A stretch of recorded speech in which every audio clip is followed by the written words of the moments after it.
ערב טוב וקסום אורחים יקרים.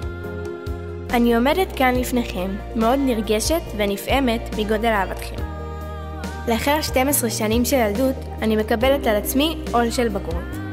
אני עושה תפילה לבורא עולם שיהיה ראויה לאהבה ולערכים שהנחילו לי הוריי.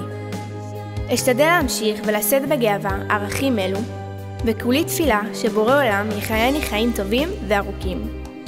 לכם הוריי היקרים, ברצוני לומר כמה מילים. אמא יקרה, שתמיד לכולנו דואגת ונותנת את אהבתה.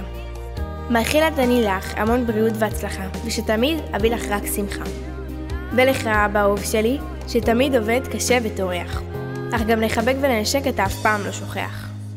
תודה מיוחדת הייתי רוצה לומר גם לאחיי, שמשתדלים ומצליחים למרר את חיי. אוהבת אני אתכם, למרות היותכם קרציות, אבל את האמת, בלעדיכם היה לי משעמם לחיות. לסבים ולסבתות, לדודים ולדודות, על כל האהבה והדאגה אשלח המון תודה. ואברך אתכם לאריכות ימים, בריאות ושמחה. ולא אוכל להמשיך בלי לציין שני אנשים אהובים, שאינם פה איתי ביום שמחתי. סבא יעקב וסבא עמרם היקרים, שמשמיים עליי הם שומרים. ולכם אורחים נכבדים, ברצוני להודות מקרב לב, שלקחתם חלק ביום שמחתי. הלוואי ונזכה כולנו רק לאושר ושמחה, ושתבוא על כולנו שנה טובה.